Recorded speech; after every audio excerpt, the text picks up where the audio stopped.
Сайн байцгаана уу? Эмч эмнэлгийн мэрэгчлэлтэн иргэдэд зориулсан подкаст маань энэ удаагийн дугаараар уламжлалт анагаах ухааны талаар зөвлөгөө мэдээлэл өгөхөөр бэлтгэсэн байна. Энэ удаагийн дугаарт Сумадын эмнэлгийн эмч клиникийн профессор тэргүүлэх зэргийн эмч Соломон эмч маань оролцож байна. Сайн байна уу та? Танд энэ өдрийн мэнд хүргэе. Энэ өдрийн мэнд. За.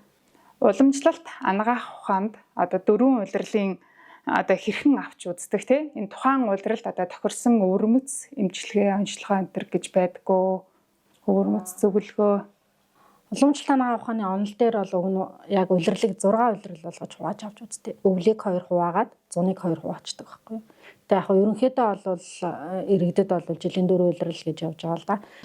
Улирал солигдоход тархлаа муутай, архаг суур өвчтэй, за сэтгэл зүйн үед бас асуудалтай ч юм уу те доктортой бус дийлэнх төлөвийн хит их стресстэй ажилтдаг хүмүүст бол илүү их нөгөө мэдрэмтгий болох дараагийн улиралдаа шилжиж ороход бие махбод нь жоохон тэнцвэргүй болох шинжүүд ажиглагддаг. Тэгэхээр энэ үед бол ерөөсөө яг энэ улирлын эмчилгээч гэх юм уу улирал шилжих хооронд хийгддэг эмчилгээч ихэнхдээ бол яг уламжлалт анагаах ухаан дээр байдаг байхгүй юу. Тэгэхээр болвол бас нөгөө тэр улирал солигдох үед уламжлалтын эмчдэр очиод бие махбодоо үзүүлээд тэр хооронд уух заавал нөгөө өвдсөн хойноо биш өвдчнөөс урьдчилан сэргийлэх тангуудыг уух за мөн улирал тутамд зориулсан засал эмчилгээ детокс цэвэрлэгээнүүд детоксл гэж хүмүүс сүүлийн үед яриад байгаа байхгүй. Гэтэл уламжлалт анагаах ухаанд ч улирал тутамд зориулсан хүний бие махбодод цэвэрлдэг тэтгдэг эмчилгээнүүд байдаг. Тэгээд тэднэрийг бол хийлгэж явах юм бол хүмүүс өвчнөөс маш урьдчилан сэргийлж чаддаг. Жишээ нь хаврын улирал гэх юм бол бөөлжүүлэг эмчилгээ буюу ходоод цэвэрлдэг эмчилгээ байна. За зуны улирал гингүүт нэрууха буюу бүдүүнгэд цэвэрлэх, жамзы буюу зөөлөн шимтгээд хий дарах эмчилгээ байна тий. Тэр тусмаа эмэгтэйчүүдэд бол энэ маш сайн эмчилгээ байдаг. За намрын улирал гингүүт төсний халуун ихсдэг улирал учраас энэ туулга эмчилгээ гэж байдаг. Яг хүмүүст бол бид нэр ойлгуулахдаа угаах эмчилгээ гэж байгаа боловч энэ бол маш том эмчилгээ байдаг. За хааш нэгдэх үеэс эхлээд өвөл цасаар хүртэл хугацаанд хануур гэдэг маш том эмчилгээ байгаа. Хануур эмчилгээ маань бол цусны эргэлтээ сайжруулна, шинэ цусыг төлжүүлнэ тий баг биеэр гүйж байгаа бүх цусыг цэвэрлэх үйлчилгээтэй маш том эмчилгээ байгаа. Тэгээд энийг бол бас яг хийлгэх тохиромжтой хүн гэж байна, тохиромжгүй хүмүүс гэж байна. Өөрсдийн дураар биш мэрэгжлийн эмчэд хандаад онцлуулаад хийлгэж байх юм бол маш олон өвчнөөс бид нэр урьдчилан сэргийлэх боломжтой гэж үзэж байгаа. За баярлалаа танд. За дараагийн асуулт гэвэл яг хүүтний улиралж эхэлж байна тий. Тэгээ энэ үед томоо төс өвчин ханаад шуухнаа ихсдэг. За энэ үед уламжлалт анагаах ухаан талаас бидэнд та зөвлөгөө өгөөч. Мөн ханаадны ихэнх үед уламжлалт анагаах ухаан талаас ямар эмчилгээ авах юм боломжтой байдаг вэ? За уламжлалт анагаах ухаанд ханаад томог халдварт халуун өвчин гэж үздэг. Тэгэхээр энэ халдварт халуун өвчин бол ковидын үеэр бас манай монголчууд аюул их уламжлалтаар ханаад томог сонирхсон байхгүй. Тэгэхээр энэ халдварт халуун өвчин эс шингэх эс боловсрох үе гэж эхэлдэг байхгүй. Ер нь бол тэр нь ямар үе гэдэг вэ гэхээр бие ар заагаал за биний ханаад хүрх гээд байна да нус гоож чинь те халуурах гээд байгаа юм шиг мэдрэмжтэй бай хоолоо сөрөгнөх бие сулрах бие ар заах гэх шинжүүд илэрдэг. Тэгэхээр хамгийн түрүү энэ дээр нэг эдийн ундаа хянамгаалах хэрэгтэй гэж бичсэн байдаг. Ерөөсөө яг тийм шинж илрээл хэлэх юм бол ер нь өдөртөө бол халуун буцалсан халуун усыг аягүй сайн уух хэрэгтэй. За тэр дундаа яг жицэрганаа ууж болно, найруулаа, лимонтой халуун усаа ууж болно, халуун цай ууж болно. Ер нь халуун буцалсан бүлээн ус бүр халуунаар нь байгаа тий. Гэтэ бас хит их халуун юм уух юм бол хоолоо молоод эвгүй гэж ярьж байдаг. Тэгэхээр яг өөртөө тохиромжтой хэмжээгээр халуун бүлээн усыг хөлөртлөө уух юм бол сайн. За хэрвээ гам алдаж чадахгүй бол бас хөлрөх эмчилгээ зөвлөдөг. Жишээ нь 5 аршааны дэвтэлгэн дэвтэж болно. Эсвэл бааны давстай халуун усан дэвтэж болно. Тэрний дараагаар харин даарч юусаа болохгүй. Шууд орондоо ороод хөлрөөл маргааш өглөө нь салхи авахгүй босч ирэх юм бол ханаадны эхний үед бол аягүй сайн дарч чаддаг байхгүй. Буцаачдаг гэсэн үг тэр халдварт халууны. Нэгэнт ингээд нэлээд архаг шиг ч юм уу эсвэл тэр арга хэмжээнүүдийг авч чадахгүй байгаа. Уламжлалтаар ханаадны эхний үед уудаг тангууд байгаа. Норов 7 байж болно, ман 4 байж болно, сороол 7 байж болно, зимп 5 байж болно. Тэр тусмаа зимп 5 гэдэг там бол хоолойны бол маш сайн тан. Хоолой эвгүй болоод сэргэнэх үед бол хүүхдүүд томчуудгүй нууж ивэл бид нарт хэрэгтэй байдаг.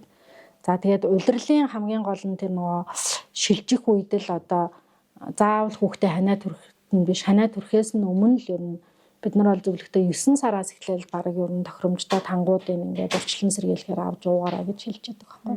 Тэгэхээр тэрийг бол одоо өдөртөө 1 юм уу 2 юм уу гэдэг эмчийн зөвлөгөөгөөр бол тэр тохирох тангуудаа ууж яхад бол уг нь маш их хэрэгтэй. Тархлаа бол дэмжигдэнэ.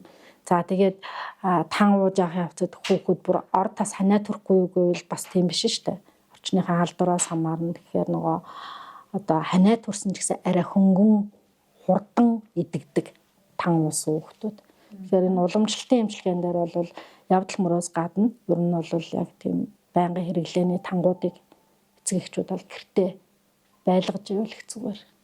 За одоо энэ намрын улиралтай холбоотойгоор одоо эдийн ундааны талаас тийм одоо иргэдэд ямар зөвлөмж уламжлалт авах ухаанд байдаг вэ? За намар бол халуун чанартай удирдал гэж үздэг. Тэгэхээр өөр нь бол хүний цэсний халуун дотор халуун гэсдэг байхгүй. За тийм ч учраас одоо нөгөө бас янз бүрийн мах гэхээсээ илүү байгаль хизээ хүндийн үг нь яг тэрийг идчихвэл зүгээр гэдэг шиг одоо үр тариа ногоо боловсрцсан байгаа үед бол тэр ногоо төлөхгүй хэрглэжэвэл бас их зүгээр байдаг. За мөн одоо цөсний халуун гэдэг утгаараа намрын улиралт болохоо нөгөө цэс угаах эмчилгээг уламжлалтынхаа одоо маш их ярьж байгаа. Гэхдээ одоо баг хүн болгон л одоо ингээл тэ цахимаар, эмэмаар, тиймэмаар цэс угааж ингээл айгүй их юм ярьж байгаа байхгүй. Бараг одоо мэрэгжлийн эмч биш хүмүүс хүртэл зүгээр л одоо нэг групп чатнууд одоо хаалттай групп нэгээл тэ хүмүүс тэнд ямар зөвлөгөө өгж байгаа бид нэр хэн чадахгүй. Гэхдээ энэ цэсний туулга гэдэг эмчилгээ бол ер нь маш том эмчилгээ. Энийг хаврын улиралд 16-аас одоо 60 насны биеийн тамир тэнхээ сайтай, цэсний чулуугүй, буурны чулуугүй, давсагны чулуугүй, за уламжлалтын мэрэгжлийн эмч үзээд за та бол энэ эмчилгээ хийлгэх боломжтой байна гэсэн бүх хүмүүс ер нь тэр цэсийг өтгөрсөн байна уу, заавал өвдөхийг нь хүлээхгүйгээр жилдээ нэг удаа тэр биеийн цэвэрлэгээ хийж явах ёстой. Энэ халуун цэсний халууныг ингээд туулгаж гаргаад намартаа ингээд цэвэрлж штэ тэ зүсийг. Тэгэхээр нөгөө өвөл бид нэр ингээд ид шидэл айгүй хүнд хоолнууд иддэг штэ мах идэн, тоос өөх гэл идэн тэ. Тэгэхээр тэрийг нөгөө нэг шингээх чадвар нь сайжирдаг гэсэн үг. Тэгээд яг одоо тогтвортой биеийн элчи хэвийн байдал одоо энэ цэсний халуун биеийн элчи хэвийн байх юм бол тархлаа айгүй сайжирдаг байхгүй. Тэгэхээр нөгөө нэг бас энэ эмчилгээ чинь яг одоо нөгөө өвлийн тархлаагаа дэмжих ханиаднаас сэргийлэх бас нэлээд том эмчилгээ болчихж байгаа. Гэтэ энийг бол яг уламжлалтын эмчтэй үзүүлээд онцлуулад одоо тохирох би одоо яг энэ эмчилгээ хийлгэх боломжтой юу гэдгээ мэдчихэж хийлгэхгүй бол хамаагүй газар одоо бас дураараа хийлгээд өөрсдөө дараа нь бол хямрах тэрнээс олоод өөр өвчин тусах эрсдлүүд бол бас гарч байгаа шүү гэдгийг энд сануулъя. Уламжлалт ангаах ухааны талаар та одоо иргэд олон нийтэд өгөх танд зөвлөмж тий өөрийн одоо үзэл бодлоо хэлнэ. Сүүлийн үед уламжлалт ангаах ухаан бол нэлээд эрчимтэй хөгжиж маш олон эмчнэр төгсөн гарч одоо боловсон хүчнүүд нэмэгдэж байгаа.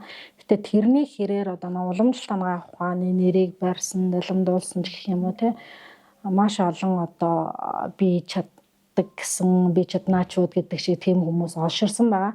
Тэгээ тэд нар болохоор одоо айгүй тийм яг уламжлалтын эмч нарын яриаг их сонсно. Тэгэнгүүтээ тэн дээрээ ингээд нэг баг зэргийн ном зомноос одоо мэдээлэл авангуудаа хүмүүсээ нэг оншилж чадахгүй мөртлөө маш их дураараа эмчилгээнүүд хийдэг болсон. Одоо хэдэн өвснө хариулангуудаа хүүхдүүдийн ханиад нь сайн гэж өгж जैन тэ. За эсвэл одоо хаамаагүй хүмүүс шууд цус ялгаа тан уухгүйгээр уулгахгүйгээр тухайн үний цусыг гаргаж ханж जैन. Бүр тэр их л цус гаргаж яавал сайн гэл одоо бүр 4 мөчнөөс нэг аяг цус авцсан тохиолдол хүртэл байгаа. Дараа нөгөө үнэ нь одоо салгалаад муураад унаад зовжсэн тохиолдлууд их байна. За одоо цэсний туулган дээр гингүүт бас уламжлалтын эмчилгээг дуурайж хамаагүй хүмүүс одоо давстаа усыг хэтрүүлэн уулгаснаас одоо хүний хаван бөөрийн өвчнөд сэдрэх гэх тохиолдлууд байдаг. Тэгэхээр ямар ч тохиолдолд уламжлалт ангаах ухаан бол ардын эмчилгээ амын араанаас бол өөрөө олон мянган жилийн түүхтэй уламжлалт ангаах ухаан бүр шинжлэх ухаан гэж болно.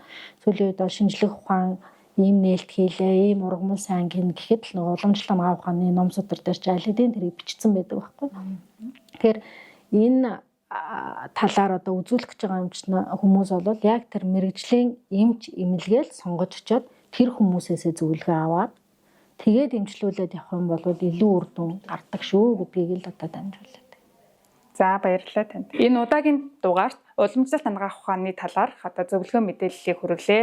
За дараагийн дугаарт дахин уулзлаа. Түр баяртай.